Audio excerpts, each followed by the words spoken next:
Hello అండి. Welcome to the channel. నేను ఒకసారి వీడియోలో మా పాపకి రాగి జావ టిఫిన్ కింద పెడుతున్నాను అని అంటే ఒక మేడం కామెంట్లో అడిగారనమాట.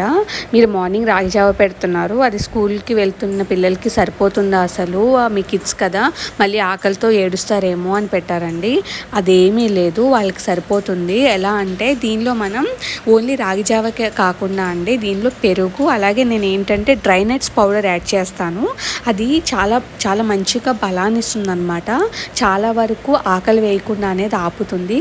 సో నేను ఈ రాగి జావలో ఏం చేస్తుంటానంటే డ్రై నట్స్ పౌడర్, బాదం పప్పు, జీడిపప్పు, అలాగే వాల్నట్స్ ఇవన్నీ కలిపి నేను పౌడర్ కింద చేస్తాను. సో ఆ పౌడర్ని ఈ రాగి జావలో మిక్స్ చేస్తాను అనమాట. సో వాళ్ళకి అది చాలాసేపు ఆకలిని ఆపుతుందన్నమాట.